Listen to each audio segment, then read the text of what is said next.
अस्सलाम वालेकुम। ये एक वीडियो आप देखेंगे, आप एक इन्वेस्टर से स्मार्ट इन्वेस्टर बन जाएँगे। क्योंकि मैं आज आपको जो चीज़ बताने वाला हूँ, ये इतनी मुश्किल चीज़ है कि हर इंसान को समझ में ही नहीं आती कि वो किसी दूसरे को समझाए। लेकिन मैं आपको इतना आसान तरीके से आज की वीडियो समझाऊँगा, आज की का कॉन्सेप्ट समझाऊँगा कि आपको इतनी आसानी से समझ में आ जाएगा कि आप खुद किसी और को समझा देंगे। तो ठीक है, शुरू करते हैं।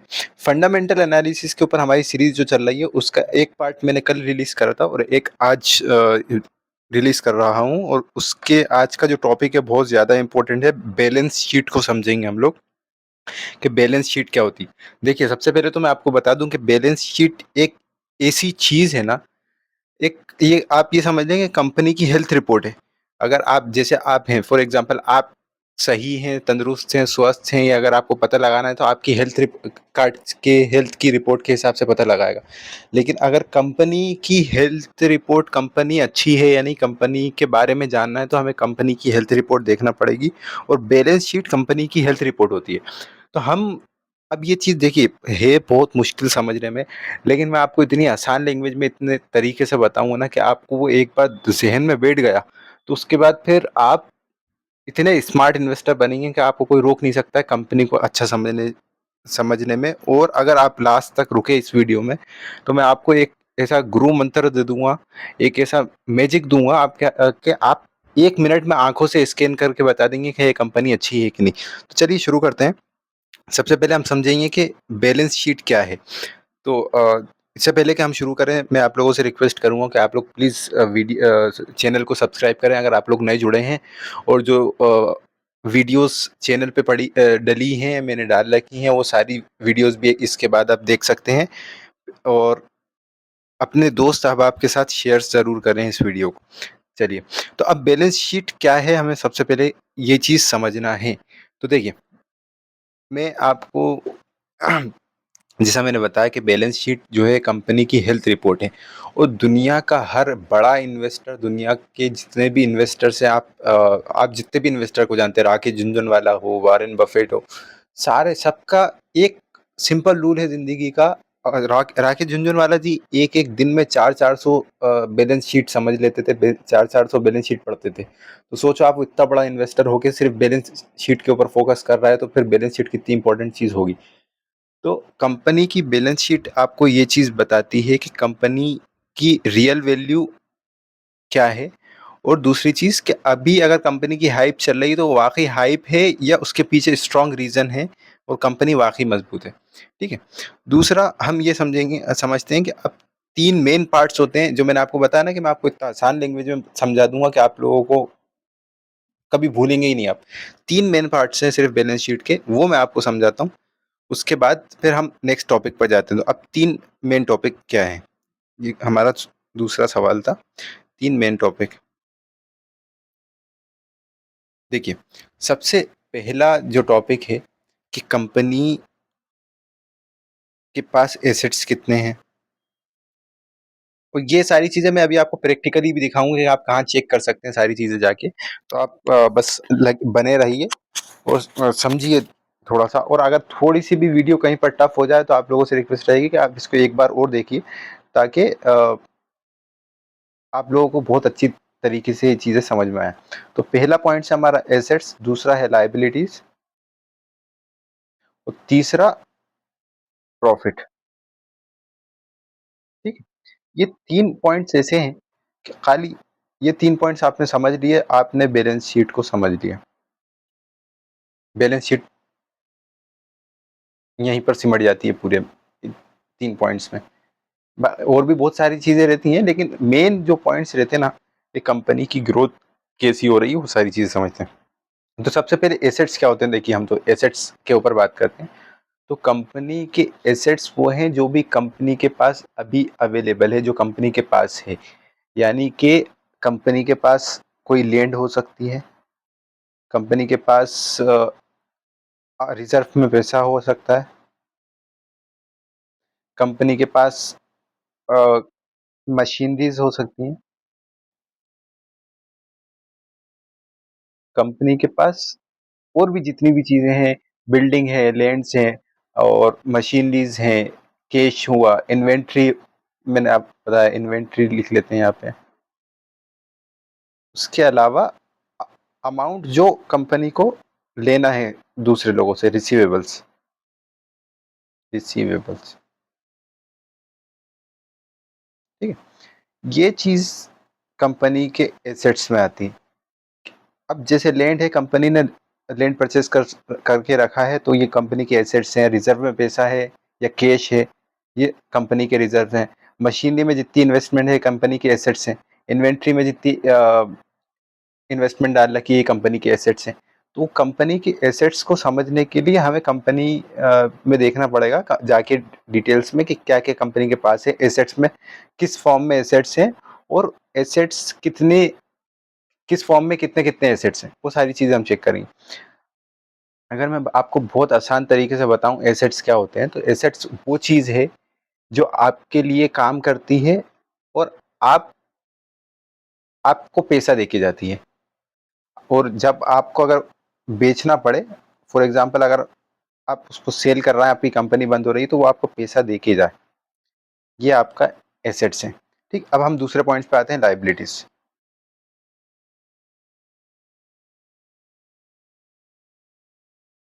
तो लाइबिलिटीज देखिए, सेम आप एसेट्स को अपोजिट कर लीजिए, वो लाइबिलिटी हो जाएगा। लाइबिलिटी मतलब वो चीज़ जो आपकी जेब से पैसा निकालती है या कंपनी की जेब से पैसा निकालती है।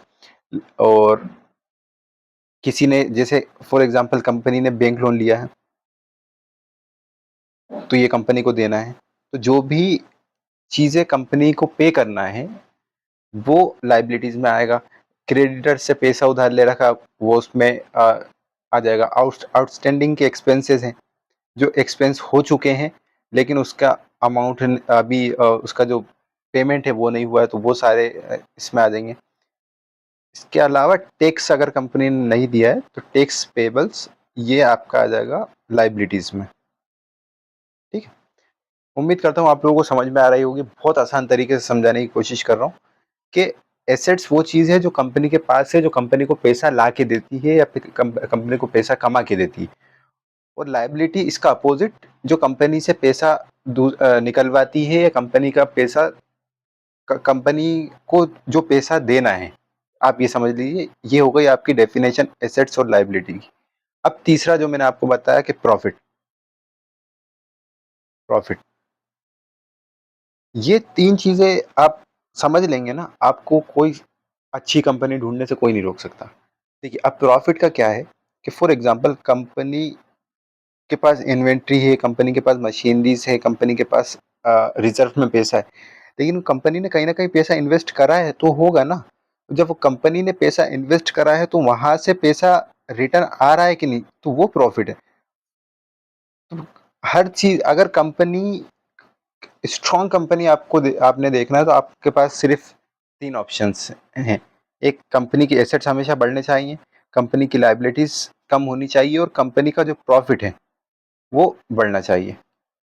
ये तीन चीज़ें अगर आपने देख ली, तो आप बेस्ट कंपनी उठा लेंगे। इसके अलावा भी बहुत सारी चीज़ें हैं जो मैं आपको आने वाली वीडियोस में कवर करूंगा। रेशियोज जितने भी रहते हैं वो सारी चीज़ें कवर करेंगे। तो अब मैं ये सारी चीज़ें जितनी भी मैंने आपको बताया है, ये हम एक बार प्रैक्टिकली देखते हैं जाके किसी वेबसाइट पर। तो जैसा कि मैं जाता हूँ गूगल पर। अब गूगल पे जाके टिकर टेप में, चूंकि प्रमोशन नहीं कर रहा हूँ, यहाँ पे मैं यूज़ करता हूँ, तो इसलिए आपको बता रहा हूँ, कोई भी पेड प्रमोशन नहीं है। तो अब टिकर टेप की वेबसाइट पे जाएंगे हम फॉर एग्जांपल कोई भी एक कंपनी सर्च करते हैं, जैसे टीसीएस का नाम सुना होगा आपने, टाटा कंसल्टेंसी सर्विसेज लिमिटेड। अब टाटा कंसल्टेंसी में अपन इसकी ये सारी चीज़ें देखते हैं जो हमने एसेट, लाइबिलिटीज और प्रॉफिट की बात करी। ठीक है, अब हम देखिए, यहाँ पे बहुत सारी चीज़ें हैं जो समझने की हैं, जो बताने की हैं, जो मैं बताना चाहता हूँ आपको, लेकिन वो अभी इस चीज़ का टॉपिक नहीं है। अभी हमारा सिर्फ जो टॉपिक है वो है बैलेंस शीट का। तो हम फाइनेंशियल्स में जाएंगे। फाइनेंशियल्स पे जाने के बाद बैलेंस शीट्स पे हम क्लिक करेंगे। तो जब बैलेंस शीट पे जाएंगे, तो हम हमारे को यहाँ पे सारी चीज़ें देखेंगे। देखिए, जैसे आपको यहाँ पे दिख रहा होगा, फाइनेंशियल ईयर दिख रहा है, 2016, 17, 18, 19, 20, ये सारे ईयर वाइज। और उसके बाद करंट एसेट्स हैं, जैसे कंपनी के पास 2016 में 63,000 करोड़ का, अच्छा आप ये देखेंगे तो ये पूरे करोड़ में है नंबर, ये जितने भी हैं करोड़ में हैं। तो अब जब आप देखेंगे तो 2016 में 63,000 करोड़ का एसेट से 2017 में ये बढ़ गया, 2018 में 81, 2019 में 92 हो गए, फिर 90, फिर 99, फिर 108, फिर 110। तो इस टाइप से ये एसेट्स हैं। और अगर आप टोटल एसेट्स देखेंगे तो कंपनी के पास आज की डेट में 1,58,000 करोड़ के जो हैं एसेट्स अवेलेबल हैं। तो ये चीज़ जो मैं आपको बता रहा था कि कंपनी के पास एसेट्स हैं, वो ये चीज़ है। उसके बाद हम लाइबिलिटीज देखेंगे तो लाइबिलिटीज ये देखिए आप 62,878 करोड़ की लाइबिलिटीज है। अच्छा अब एक चीज़ और मैं आपको बताता हूँ, जैसे फॉर एग्जांपल कंपनी के पास 100 रुपए के एसेट्स हैं, अगर वो 50 या 50 से कम की लाइबिलिटीज है तो बेस्ट है। क्योंकि सिंपल सा एग्जांपल है, अगर आपके पास 100 रुपए की या 1000 रुपए की कोई इन्वेंट्री है, आपके पास 500 रुपए का कर्जा है, तो आप कहीं और से नहीं निकाल पाए, अगर आपका काम भी बंद होगा तो ये 1000 रुपए की जो इन्वेंट्री है ये बेच के आप 500 रुपए निकाल के दे सकते हैं, फिर भी आपके पास 500 रुपए बचेंगे। तो हमें ऐसी कंपनीज देखना है जहाँ पे या तो लाइबिलिटीज जैसे वन वन 1:2 हो, 1:2, कि अगर लाइबिलिटी एक है तो एसेट दो होना चाहिए। इस टाइप से हम काम करेंगे, या इसको आप उल्टा कर लीजिए, ऐसा कर लीजिए, लाइबिलिटी अगर दो है, एसेट दो है तो लाइबिलिटी एक होना चाहिए। अब देखते हैं जो मैंने आपको बताया प्रॉफिट्स का। अब प्रॉफिट का इसमें कुछ और चीज़ें भी हैं जो मैं आपको नेक्स्ट वीडियो में वो करूँगा, अलग वीडियो बनाऊँगा इसके लिए स्पेशली। लेकिन हम यहाँ पे भी सीधा सा आते हैं कि कंपनी का टोटल रेवेन्यू यहाँ पे आपको दिख जाएगा कि 2,62,000 करोड़ रुपए का अभी तक ये साल में इन्होंने रेवेन्यू किया है। इससे पहले 2,59,000 करोड़ का रेवेन्यू किया था 2025 में। फाइनेंशियल 2024 में 2,45,000 करोड़ का। तो ये सारी चीज़ें।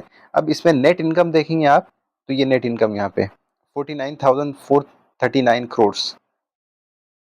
तो ये सारी चीज़ें बैलेंस शीट से देखी जा सकती है, समझी जा सकती है। अब मैं आपको एक चीज़ और बताता हूँ जो मैं आपको कहना चाह रहा था कि अब एक, अच्छा यहाँ पे अभी एक चीज़ और दिख गई कि अब जब आप total liabilities and share holders, total liabilities and share holders equity जितनी भी है ये टोटल एसेट्स में आती है। तो अगर आप जब इस ये नंबर को टोटल एसेट्स को या टोटल इक्विटी के अमाउंट को आप कंपनी के फेस वैल्यू से डिवाइड करेंगे तो आपको टोटल कॉमन शेयर्स जितने भी आउटस्टैंडिंग है वो पता चल जाएंगे। तो जैसे हमारी कंपनी में 361 करोड़ शेयर्स अवेलेबल हैं जो मार्केट्स में सर्कुलेट हो रहा है। तो ये चीज़ें समझने की रहती हैं। अब मैं आपको जो मैंने आपको बताया था कि अगर आप लास्ट तक वीडियो देखेंगे तो मैं आपको कुछ ऐसे तरीके बताऊंगा कि आप एक नज़र में देख के समझ सकते हैं कि वो कंपनी आप में के इन्वेस्ट करने लायक है कि नहीं। देखिए मैं इसको फुल स्क्रीन कर देता हूँ। देखिए जैसे ये कंपनी है ना, इसके फाइनेंशियल्स पे जाएंगे, वही चीज़ें देखना है जो आपको मैंने बताई।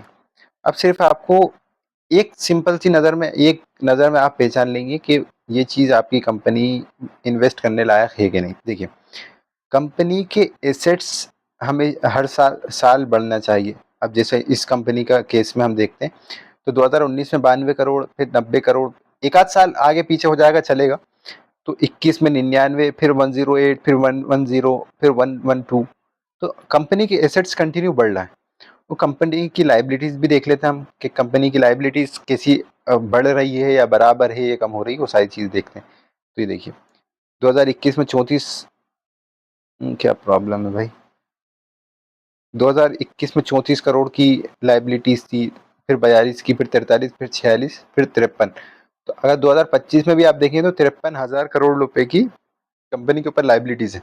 लेकिन उसके डबल, अब जाहिर सी बात है जैसे जैसा बिजनेस बढ़ता है तो लाइबिलिटीज और वो सारी चीज़ें बढ़ती हैं, लेकिन उसका लेवल जितना भी है बढ़ना एसेट्स के मुकाबले कम रहना चाहिए, उसका आधा रहना चाहिए। तो अब जैसे एसेट्स बढ़ रहे हैं उसी के कंपैरिजन में देखेंगे तो लाइबिलिटी उसके हाफ स्पीड से बढ़ रही है, तो ये बहुत अच्छी चीज़ है। अच्छा ये मैं आपको जो शेयर का नाम बताया है इसमें ये मेरी कोई रिकमेंडेशन नहीं है। मैं आप लोगों से नहीं कहता हूँ कि आप लोग डायरेक्टली इन्वेस्ट करें, मैं आप लोगों को सिर्फ रिसर्च करना उसको सीखना बताता हूँ कि आप लोग कैसे सीख सकते हैं, कैसे रिसर्च कर सकते हैं। तो अब आपकी एक नज़र में आप लोगों को ये चीज़ें समझ में आ जाएंगी कि आपकी कंपनी ग्रोथ कर रही है कि नहीं, उसके एसेट्स बढ़ रहे हैं कि नहीं। इसी तरह लाइबिलिटीज उसकी उसके हाफ होने चाहिए या हाफ से कम होना चाहिए। तीसरी चीज़, हम यहाँ पे जाएंगे इनकम पे। इनकम पे जाएंगे तो अब जब कंपनी के एसेट्स बढ़ना है तो कंपनी का रेवेन्यू भी बढ़ना चाहिए। क्या देखते हैं कि यहाँ पे रेवेन्यू बढ़ रहा है? जी हाँ, बिल्कुल बढ़ रहा है। देखिए टोटल रेवेन्यू में 1,67,000 21 2021 में था, फिर 1,95,000, फिर 2,28,000, फिर 2,45,000, फिर 2,59,000। तो रेवेन्यू भी बढ़ रहा है, नेट इनकम बढ़ रही है। हाँ भाई, नेट इनकम भी बढ़ रही है बराबर। तो कंपनी प्रॉफिटेबल है, कंपनी ग्रोथ ले रही है। ये सारी चीज़ें इसके थ्रू हम पता कर सकते हैं। बाकी और भी बहुत सारे पॉइंट्स हैं, बहुत सारी चीज़ें हैं जो यहाँ पे आप चेक कर सकते हैं। इसको वन बाय वन करूँगा एक वीडियो में, बहुत ज़्यादा वीडियो लंबी हो जाती है। तो आप लोग इस तरह से ये चीज़ें समझ सकते हैं। अगर वीडियो थोड़ी-सी टफ लगी हो तो 1 से 2 बार देखिएगा, आप लोगों को चीज़ें समझ में आएँगी। और अब नेक्स्ट वीडियो में जब हम बात करेंगे तो नेक्स्ट वीडियो में हमारा टॉपिक जो रहेगा वो रेशियोज़ को समझना रहेगा कि फेस वैल्यू क्या रहती है, ये भी समझेंगे हम। फेस वैल्यू का रेशियो क्या होता है वो भी समझेंगे, बुक वैल्यू क्या होती है वो भी समझेंगे, और प्राइस टू अर्निंग रेशियो क्या होता है, price to book value ratio, वो सारी चीज़ें हम समझेंगे। तो आप उसके लिए वीडियो में चैनल पे बने रहें, और अपने दोस्त अहबाब के साथ इस वीडियो को शेयर करें। इन्फॉर्मेटिव लगी हो तो लाइक करें और कमेंट में ज़रूर बताएं अपनी राय क्या है। आने वाली वीडियो में आपसे मुलाकात होगी फिर। अभी लेता हूँ आपसे इजाज़त। अस्सलाम वालेकुम।